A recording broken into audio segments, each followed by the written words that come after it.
Hello, everyone. Welcome to the KiltzHealth live stream with Dr. Nelson. I am your host, Dr. Nelson. Let me go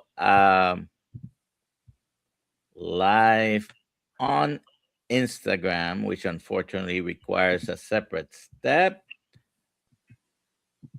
And I'm just going to tell everybody that's listening right now, and maybe you can repeat it as people come in. We're having some technical difficulties, so you might hear a little bit of a feedback.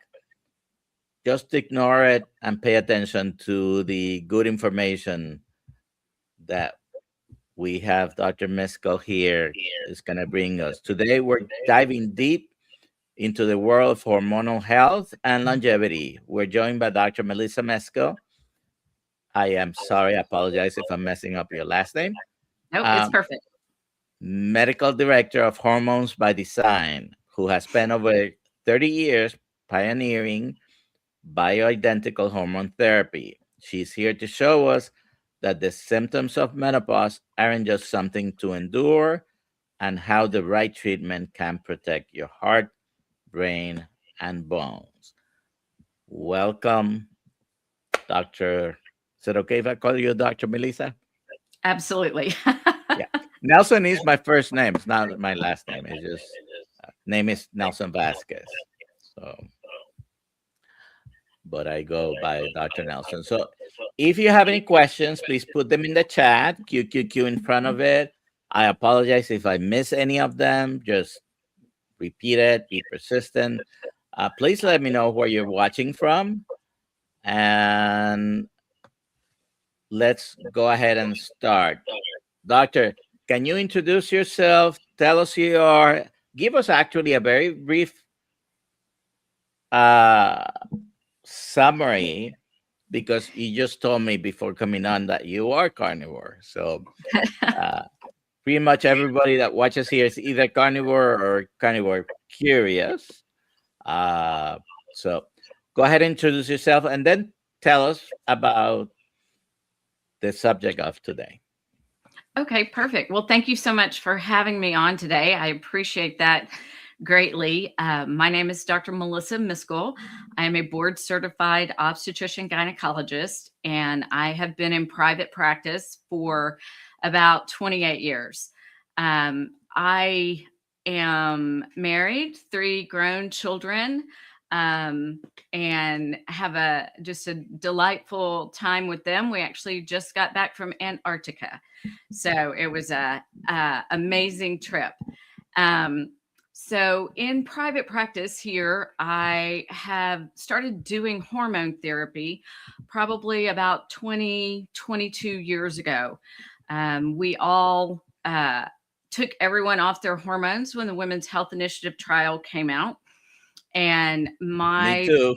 yes, I mean, you had to. It was just what was done. And I actually had breast cancer patients that came to me saying, I would rather die. Something has to be done. I cannot live like this any longer. And so that began my foray into bioidentical hormones.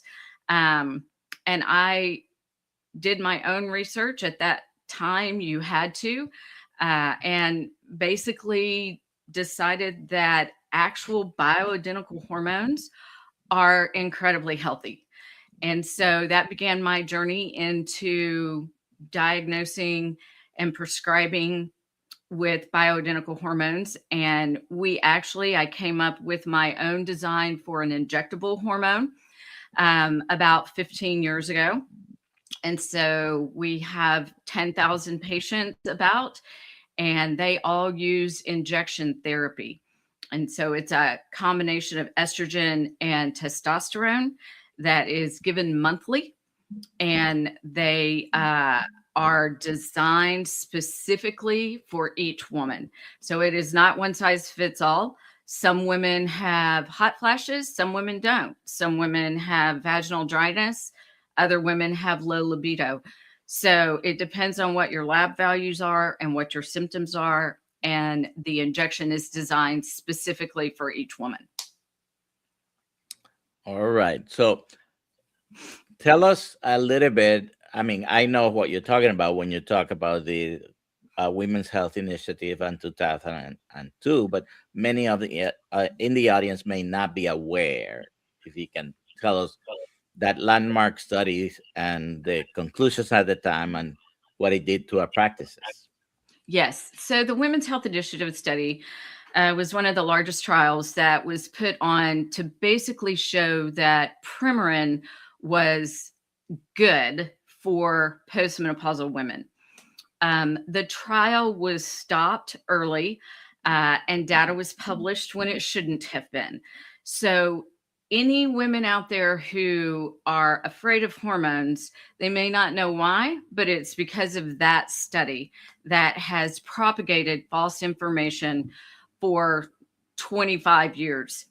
And so, what it showed was very, very bad science. And so now they've gone back and looked at all of that data multiple times and realized that the study was done so poorly.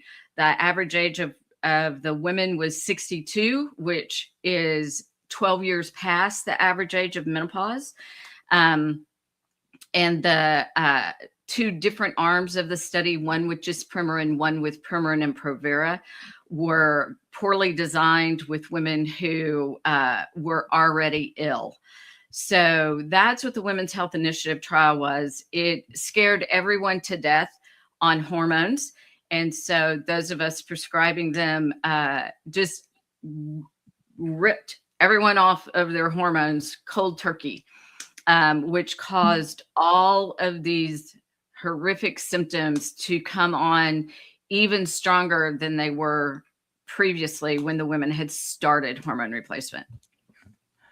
So, by the way, by the time that study came out in 2002, I had been a doctor already for 18 years. So, imagine you're driving down the highway at 65 miles an hour and you slam the brakes. That's what happened with the hormone replacement therapy. And then it Yes. has taken us 24 years. You know, many people realized it a few years ago, but it's been 24 years since then, and we're still having that negative Yes. effects from the study. When the data was revisited and reevaluated by many people like you, we found out that there were too many nuances and maybe the conclusions were wrong, right? So many women are told that hot flashes, brain fog, it's just part of getting older. Why should we stop accepting this as normal? Yes. And so women have been told for 2 decades now that they just have to live with their symptoms. Hot flashes, vaginal dryness, mood swings, brain fog, low libido, that's just a normal part of aging. And one of my main goals is to broadcast as loudly as possible that is entirely wrong. And so, what a typical physician who's not listening to their patients, they're going to prescribe an antidepressant, a medication for sleep, and a medication for anxiety. So, those three medications are the primary things that women are prescribed instead of just replacing their natural hormones, which will fix every one of those symptoms. All righty. If you have any questions, please put them in the chat. And just a reminder, if you hear a little bit of feedback, it's we're having some technical difficulties, and that's part of it. All righty. So, yeah, antidepressants for hormonal issue, and unfortunately, depression is part of. It's not always the case, but very often depression happens to be a result of that hormonal dysregulation and menopause, right? It definitely can be, but the depression is because of the symptoms. not because they're having an issue that a SSRI needs to take care of in their brain. That's not the reason they're depressed. They're depressed because they can't sleep at night because of their hot flashes. They're depressed because they walk into a room and can't remember why they walked in there because of their brain fog. And they're depressed because they don't want to have sex, or if they do, it's painful. Those are the reasons for their depression, not because they have an imbalance in their brain. So it isn't a serotonin deficiency that's causing the problem. Correct.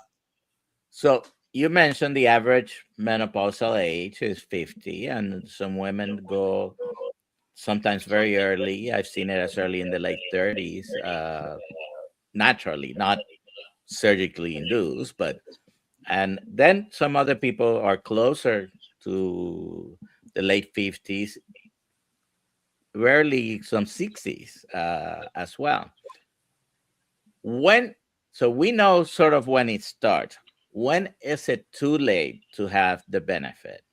Is there an age that is too late to start? So the big answer to that is no. There is maybe not the most benefit if you start after the age of 62, 63. Your biggest benefit is going to be if you start in your 50s. But you still are going to get benefit for your bones. Estrogen is very beneficial for your bone health, strengthens your bones, and leads off osteoporosis. You're also going to be very beneficial for your brain. Estrogen, the other thing it does is it decreases inflammation, and that we don't really know exactly what causes dementia and Alzheimer's, but we do know that there's an inflammatory response, and estrogen will help decrease that inflammation. So it will help with your brain health. Well, you just mentioned a very key word, inflammation, probably at the root of almost any chronic disease that we have, right? So can bioidentical hormones help with the menopause belly or the menopause weight gain or the stubborn weight that doesn't want to go away when you're trying to get rid of it? Right. So, nothing is a magic pill. We used to say that, but maybe the GLP-1s are, but there's no absolute magic pill. But what estrogen does do is decrease your belly fat. And so that's when women go through menopause, their estrogen drops, and that's when they start to put on more weight around their hips and midsection. And so estrogen definitely can help with that. We're also a big proponent of testosterone. Most women don't actually know that they need testosterone, but there are 3 hormones that women make: estrogen, progesterone, and testosterone. And testosterone is one of the leading hormones for muscle mass. And so once your testosterone is replaced, then your muscle mass also will increase. Yes, I often remind people that to make estrogen, you need testosterone because that's They're where it almost the comes same from. molecule. And then in men, to make testosterone, you actually need progesterone as well. So they're all interrelated, and they do have all a skeleton, a base of cholesterol, by the way. Correct. All right. That's why if you are on a cholesterol lowering drug, then you're at risk for all of your hormones: estrogen, progesterone, testosterone, vitamin D. All of those hormones are made from cholesterol. All right. So we talk about bioidentical hormones. We talked about what was used in the study, which was mare's peas estrogen, right? Uh, what is the difference between synthetic or bioidentical hormones or horse derived hormones? Right. So you get into a little bit of semantics when you start talking about synthetic, natural, bioidentical. And so, yes, Premarin, the main estrogen replacement that has been around since the 50s. What is made from pregnant mare urine. That's hence the name Premarin. And so it is a whole collection of equine estrogens. There's, I think, 30 plus different equine estrogens that are in Premarin. So none of us have receptors for horse estrogen. And so they will alleviate your symptoms of hot flashes, but they will not protect you for your bones, your heart, and your brain, because horse estrogen doesn't fit into human receptors. So that's the difference there. With progesterone, the number one progesterone is a progestin, Provera. So it is not even a progesterone. And it was invented to protect women's uteruses from developing cancer when they were exposed to just estrogen, what we call unopposed estrogen. So that was Provera's primary place in life, was to protect your uterus. So that's why progesterone sometimes gets a really bad rap, and doctors will not prescribe progesterone if a woman has had a hysterectomy. But progesterone has so many receptors in your body, and it is the feel-good hormone. It's the one that makes you sleep. It's the one that affects your mood. So progesterone is very important. And so bioidentical hormones are synthesized in a laboratory. But just as we can make insulin, we can make thyroid, we can also make estrogen, progesterone, and testosterone. But they are the exact chemical structure as what our bodies make. So they are bioidentical, they fit into our receptor sites, and they protect our heart, our bones, and our brain. Okay. Let's take a question from the audience here.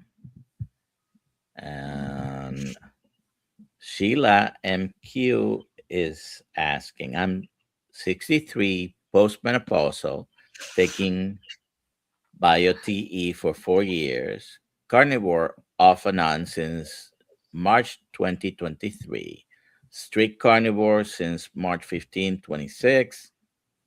We're not on March 15, 26 yet, but may have meant 25th. Have been bleeding like normal period with cramps. Tests only show atrophy. And she did have, let me see if the other question is related to this, because she has two things. If it's a continuation, same thing happened when I started carnivore. See above, have others had some experience? Okay. So my question would be, are you taking progesterone? Because progesterone is what stabilizes the endometrial or the uterine lining and keeps it from sloughing off. And so at 63, you should not be having a period. There is no reason. That's one of the few blessings of menopause, is to no longer have a period. And so bio-T is typically just testosterone. So my question would be, are you also taking estrogen and progesterone? all right. Maybe she can comment in there. And let me see if there are any other question. Yeah, she says yes, taking progesterone. Okay, then you need to increase your dose of progesterone. Do you have your labs checked? A lot of times with bio-T, they don't check your labs. But if you get your labs checked, you should increase your progesterone. All righty. Many women feel frustrated when patches, pills, creams don't work. So why do these delivery methods often fail? And my next question was going to be, it's kind of a follow-up to this one. What did you develop to overcome that problem? Right. So there are patches, pellets, pills, ready dissolved tablets. There's lots of different, you're welcome, ways to get bioidentical hormones into your system. Typically, taking them orally is the least known or desired way, because then they go through your liver, and that's just not the best way. They get broken down very, very rapidly. Creams, patches, those fall into whether you can absorb those. And it takes it, everyone absorption is different. And so sometimes it takes a lot for the cream to be absorbed readily. And then it's just such a varying amount that it's hard to get it exact. Lots of people use pellets. I have done pellets myself, inserted them, and they work really well for some people. The problem with pellets is that once they're in there, they're in there. They can't come out. And so that's something you're stuck with for 3 months.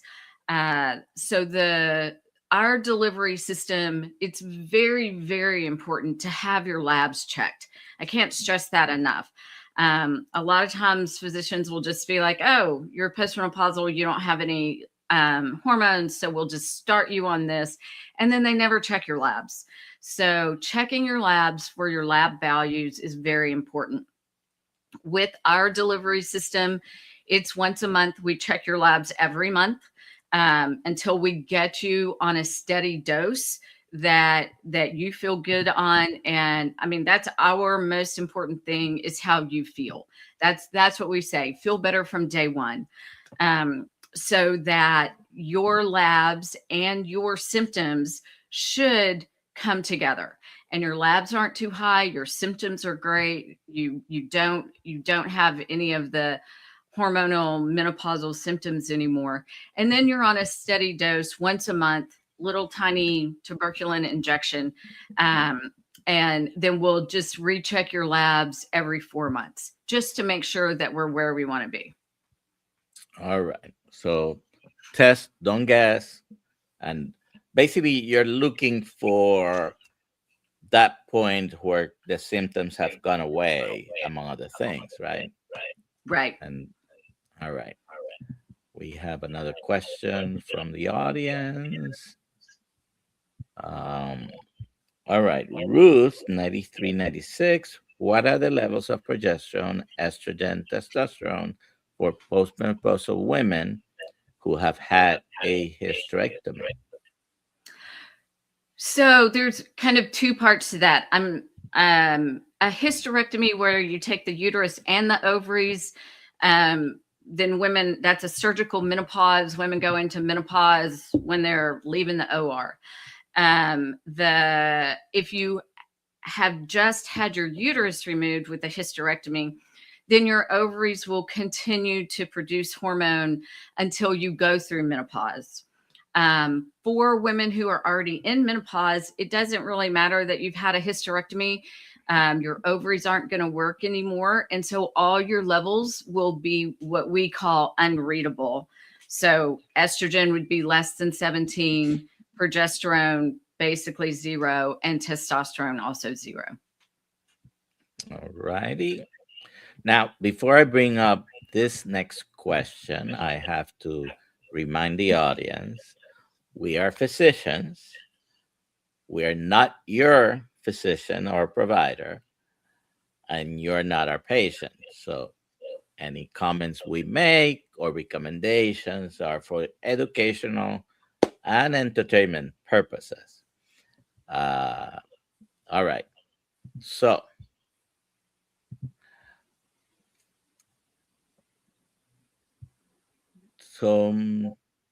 Nina Chiolo, IRS, 8085. I went off my HRT due to probably benign growth in underarm lymph node. I need to have it retested in 3 months. I will be 71. Should I consider starting HRT again if benign? Absolutely. 100%. I'm sure that you have had symptoms that have come back that are unwelcome. But regardless of that, your hormones, since you have been on them for for probably a long time, are very beneficial for your bones and your heart and your brain. And there is really, even when evaluating all this data, and especially using bioidentical hormones, uh, there is really no evidence that this is going to increase your risk of cancer or other things, Yeah, heart you're attacks, absolutely which right. were. There is absolutely no research that shows bioidentical hormones increase any cancers. They're actually very protective. So there is really no health risk. Do you look for any other specific lab markers beyond testing the estrogen, progesterone, testosterone levels? We do. We're a full, basically, hormone clinic. We do thyroid, we do vitamin D, and we do GLP-1s. We do weight loss drugs for our patients that fall into a certain realm for that. And so, yes, we do quite a bit of testing. Okay. Now, we've mentioned testosterone a few times. It is important for women's health, but what does it do in women's health? So testosterone is really important for your bones. Hence, one of the reasons men don't get osteoporosis as frequently as women. Women their bones start to decline once they go through menopause and stop making their hormones. So very beneficial for your bones. Testosterone also works really significantly in your brain for brain fog. That whole, like, you can't remember names like you used to be able to. I mean, I have teachers that are like, I used to remember every child's name, and now I can only remember, the ones that are in front of me. I can't remember them from other classes, that kind of thing. That has a lot to do with testosterone. Also, your energy level. Testosterone is what has a big influence on that. And then finally, your libido. So those are the main things: your bones, your brain fog, your fatigue, and your sex drive are all beneficial with testosterone. All right. Can the bioidentical hormones be used in women with a family history of breast cancer? So, it's very important to make sure you keep up with your imaging, whether it's thermography, mammography, breast ultrasound. That's just in general important for all women, because our risk of developing breast cancer increases as we age. And so, as long as you keep up with your imaging and you don't have a BRCA gene, like that kind of family history risk, then bioidentical hormones are fine. If your aunt had breast cancer, but she does not have a BRCA gene, then that does not increase your risk of breast cancer. So bioidentical hormones are actually protective against breast cancer. That's what the leading research has shown now. All right. We have a couple of more questions.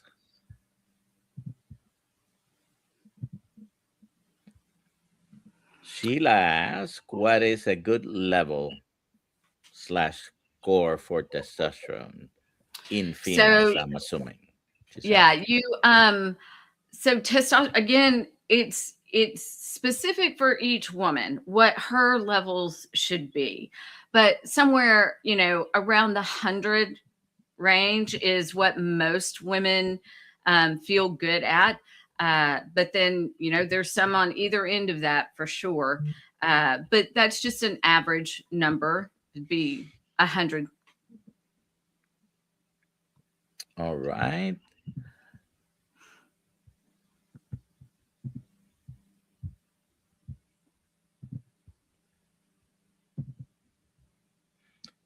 Bumblebee T UK, welcome from UK. 54-year-old with ME/CAS, and neurodivergent, struggling with sleep, moods, and sweats and depression.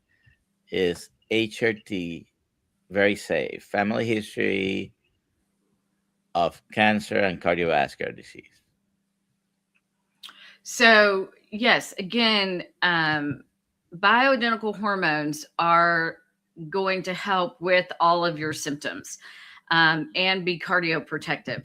So, it's not going to increase. There's nothing that has shown that bioidentical hormones increase any kind of cancer, but they are very protective for the cardiovascular disease.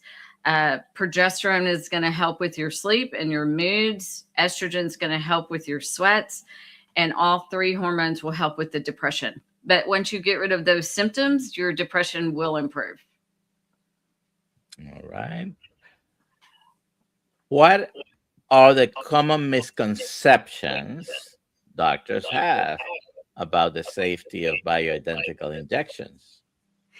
Well, most physicians are scared to death of hormones. They do not learn about hormones in medical school or residency. Even me, as a specific female physician, for women, I did not learn anything about bioidentical hormones or hormones in general. Really, just Premarin and Provera, and never check a lab, any of that. So most physicians are just scared to death of hormones. They don't want to treat women with those symptoms. They would rather send them to someone like me or give them the three medications that I spoke of previously, just to make the women be quiet. So, yeah, that is the common misconception. It also, the Women's Health Initiative trial really, really tainted everyone. And so physicians are just scared to death of hormones. All right. Does a high-fat carnivore lifestyle change the way the body processes or requires hormones? I mean, certainly if you're eating beef or really any kind of meat, the meat has hormones in it, even whether, even if you're eating all natural grass fed, just meat in general has hormones. And so it also has the building blocks for you to make hormones. And so, yeah, it definitely is probably easier to alleviate symptoms if you're a carnivore.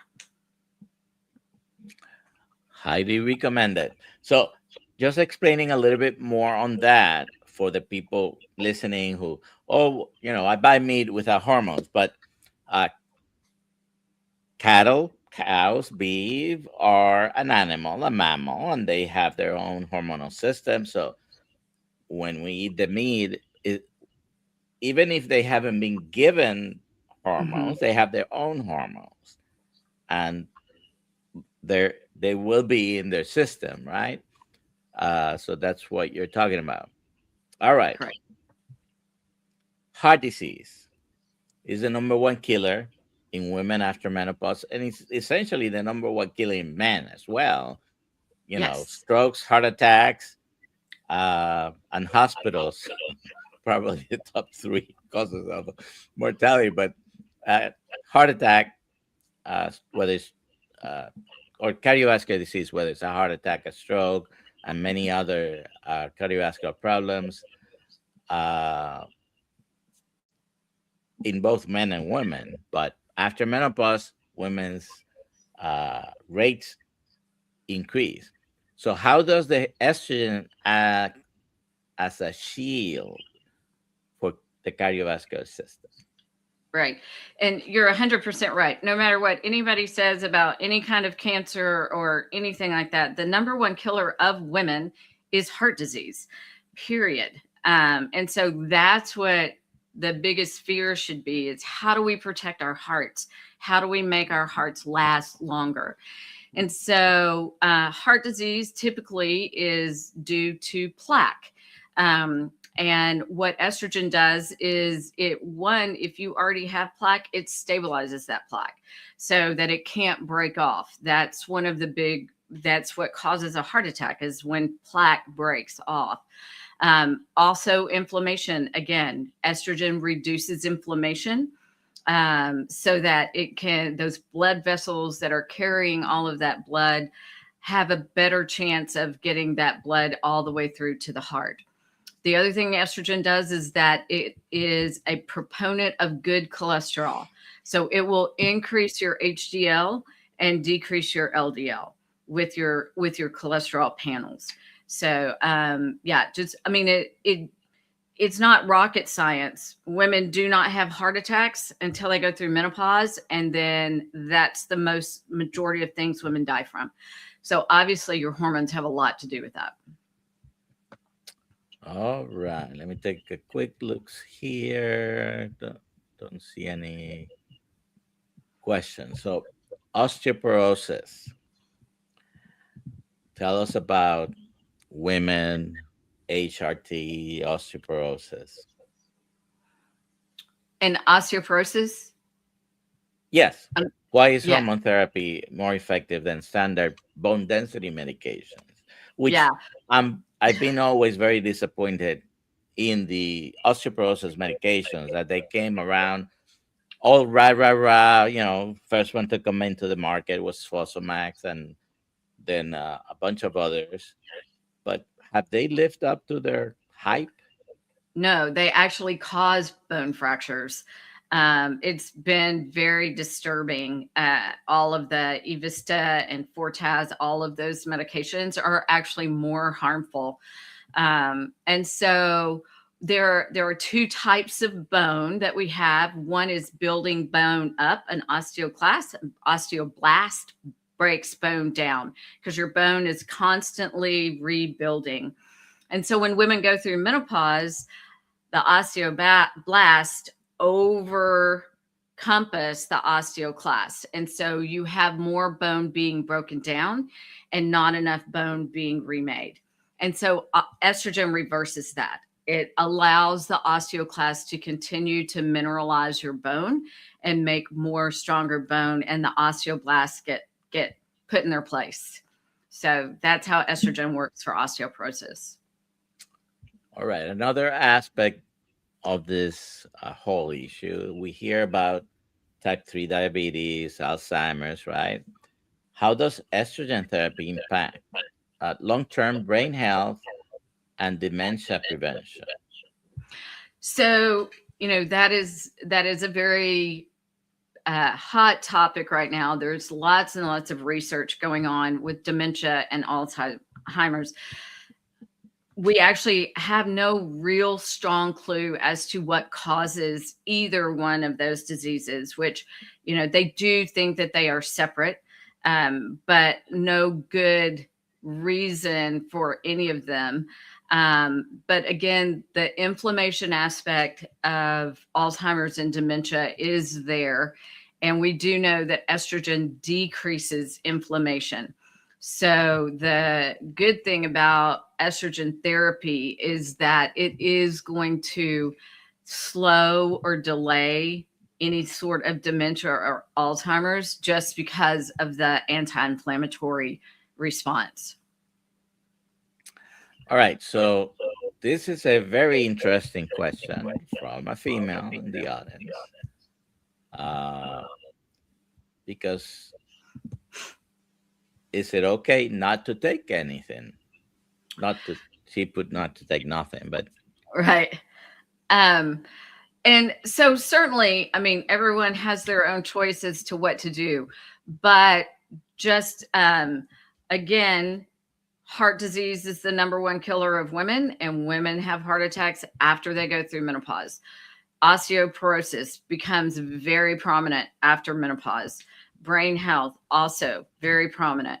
And so it's certainly okay, but it's not what we call healthy aging. Healthy aging is that we go into menopause and into our 70s, 80s, and we feel great, and we're still very healthy. Our heart's strong. So that's kind of what our whole goal is that, you know, you have a great life, because we live 50% longer now. I mean, average age used to be to die in your 40s, 50s. Now it's not uncommon. My mom's 92. So not uncommon to reach the 80s and 90s now. All right. I want to take a moment to remind everybody we have a few events coming up in March and April. And so I'm going to be in Melbourne on Friday. Dr. Kiltz is not going to be able to make it. We're co-sponsoring the cholesterol code showing with Dr. Varia and Susie Boshoff. And that's April 6th. If you go to KiltzMeetup.com, you can get tickets there. And April 11th and 12th, we are having a couple of meetups in New York. One is in Long Island. The link is in the page there. The other one is a Queens, New York meetup with Dr. Nelson and Lois Lotito. You're going to spend the day at the Mets game and then go to a Korean barbecue dinner. And you'll spend the whole day with us. And it's not here, but you also will get a shirt, a steak a day shirt. It's included in that price, by the way. And we have to update that. And then at the end of April, beginning of, May, uh, not yet, the cholesterol code, we're doing in Altamont, April 22nd. And Altamont is Orlando, okay? So if you're near Orlando, you know anyone near Orlando, send in the link so they can watch the cholesterol code with us. And then May 1st, 2nd, and 3rd, we're going to be in Meatstock. Dr. Kiltz will definitely be there as well. All right.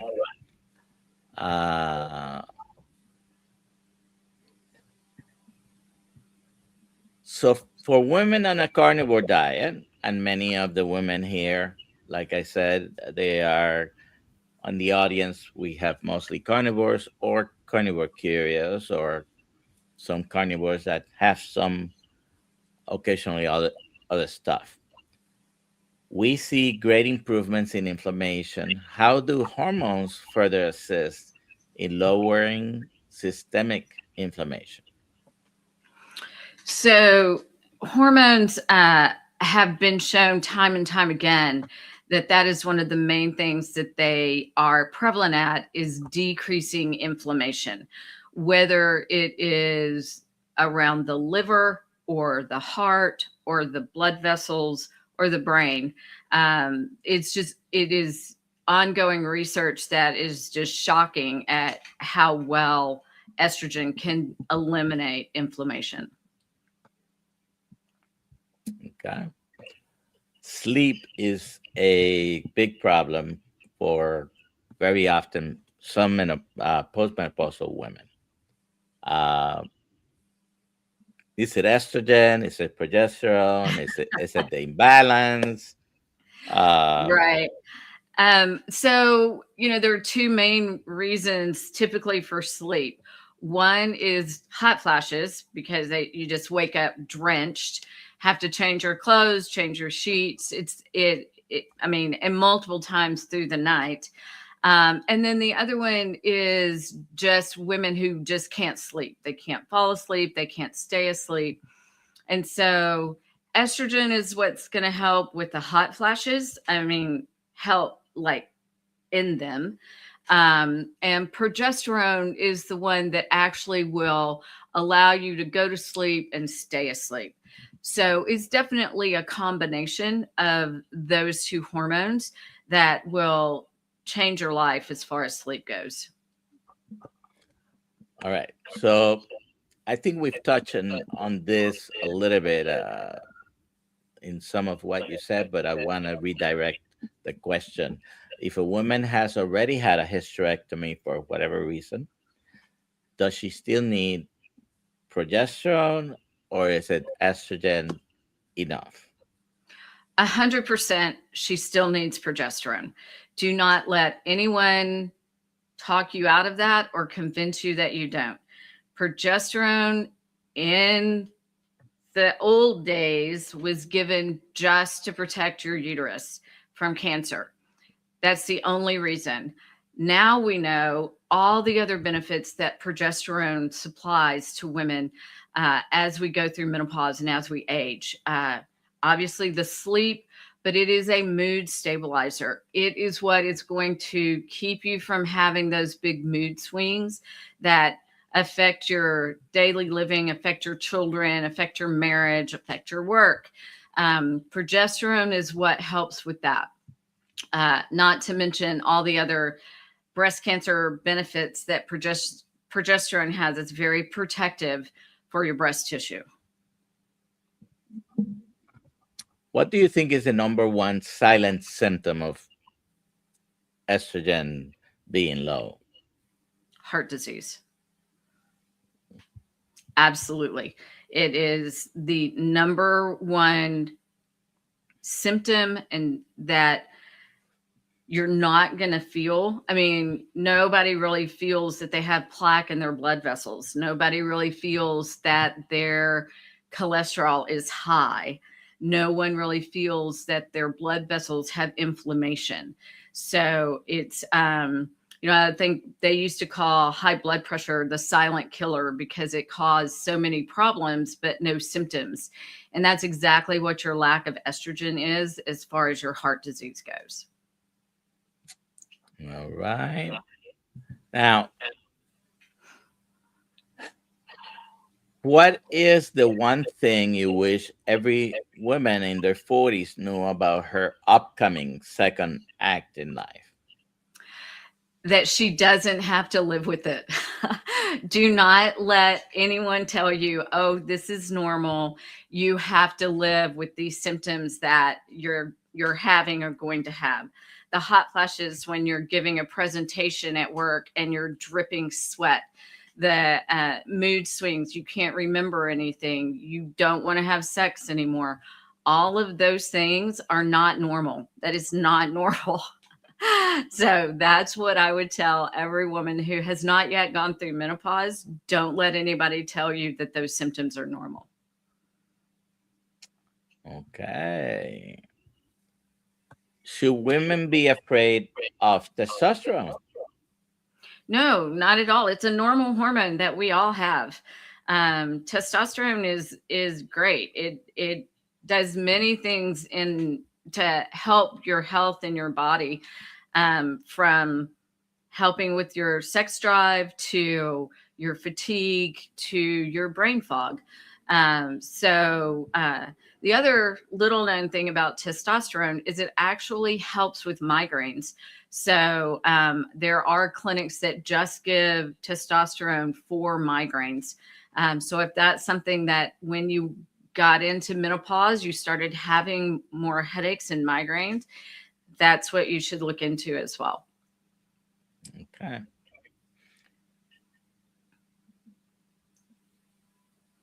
You've developed this system, this injection. Why choose an injection over, let's say, a patch? Well, the main reason is because it is specific for you. It is exact. You're not getting the same hormone injection that Susie's getting or that Mary's getting or that Elizabeth is getting. You're getting the hormone injection that is directly selected for you depending on your symptoms and your lab values. So you're not getting the same patch that everybody else gets or the same testosterone pellet that everybody else gets. You're getting something that is specific for you.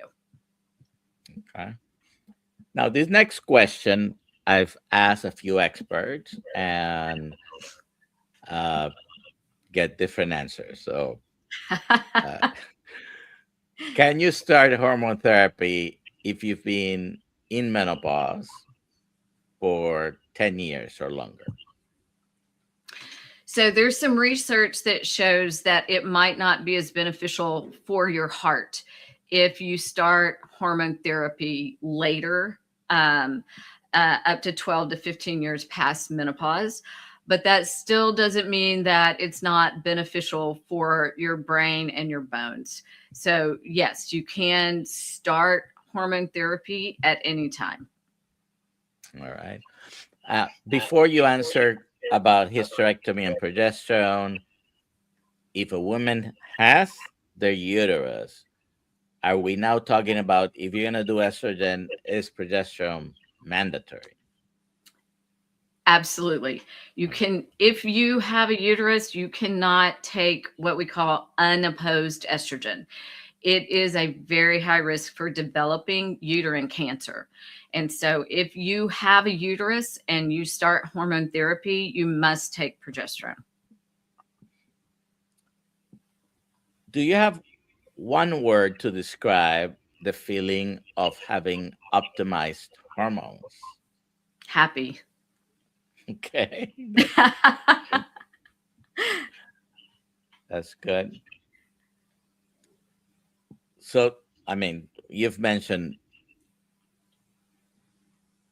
different things, benefits of estrogen, and probably answered this question already, but I want to ask it anyways. What is the most important protective benefit of estrogen?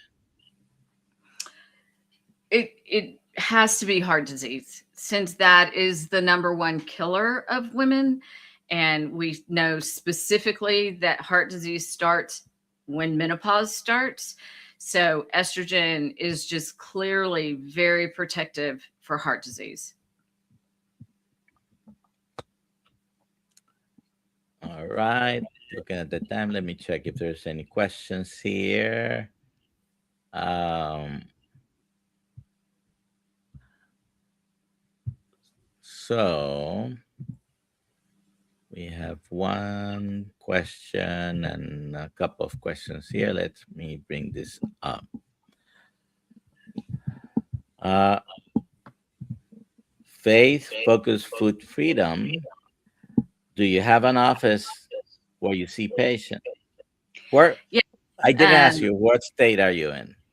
I live in Texas, Okay.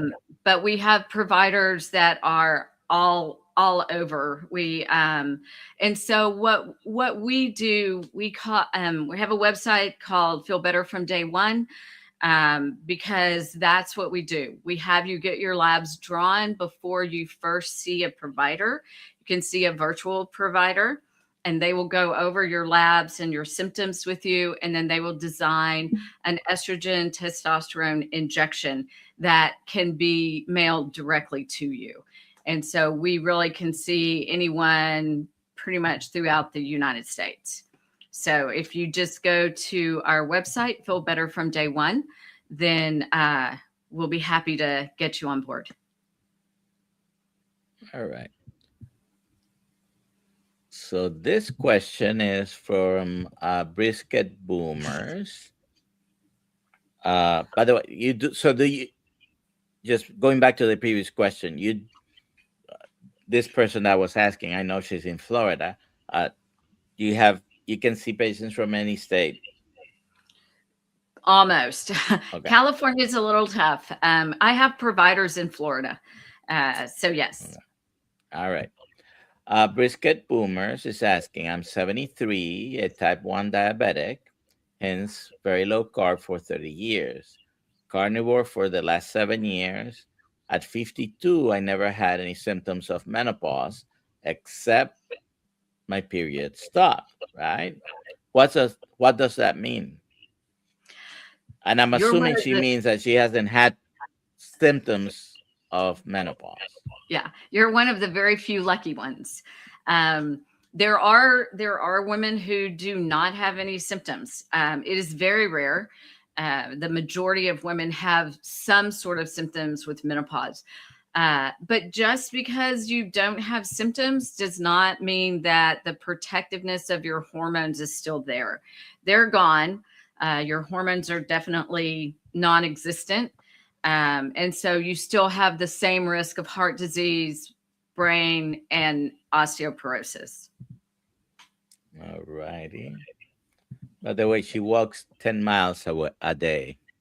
Uh, That's probably why she doesn't have symptoms too. all right. Um, all right. We have a few minutes before the top of the hour. Let's talk about a subject that is uncomfortable for some to discuss with a provider, to even discuss with anyone else. Libido. hmm You're Is it absolutely all? right. It Is it all is in their typically heads, or we I don't know, maybe because I'm a female and all of my patients are females, we hear it and talk about it all the time. But certainly, if you're uncomfortable talking to your provider, if they're a male, or if they're just like typically saying sorry, you just have to live with it. You need another provider. You need to find someone who will listen to you and will help you. And there's other things to do besides, necessarily hormones. But if it's vaginal dryness is the reason that you don't want to have sex, then there are other things that can help with that are just vaginal. Um, and so I would greatly encourage you to change your provider if you're uncomfortable speaking to them about libido, because I mean it's a big part of life, especially in a marriage. So yes, that's I would definitely encourage you to find someone you can speak with. yeah, definitely it's not affecting only one person in that interaction, right? It's affecting someone else. Right. Many carnivores drink coffee. Does caffeine interfere with bioidentical hormone absorption? No, I've never seen anything that showed that there was any kind of interference or cross-referencing with caffeine and bioidentical hormones. I mean, because you have to realize you have bioidentical hormones from the time you go through puberty. And so there's never been any correlation with caffeine. All right. If someone wants to go to your website, what did you say? So The feel better from day one. feel better from day Um, one. Okay. right. Or you can Google hormones by design. All right. Hormones by design and feel better from day one. Do you have any last words for our audience? Well, I would just encourage you to be very proactive and very vocal about your own health, because it's your health. And so if you're not happy with the care that you're given, then I would encourage you to find someone that you are comfortable and happy with. Thank you very much, Dr. Melissa Miskell. Thank you for doing this with us. You're welcome to come back anytime. Oh, For thank those you. of you that are members of the Kiltz Mighty Tribe, we'll be in the community at 5:30 in our Zoom call for Tuesdays. Okay. You have a great day. Thank you again for being here and eat meat. Thank you very much for having me. It was delightful.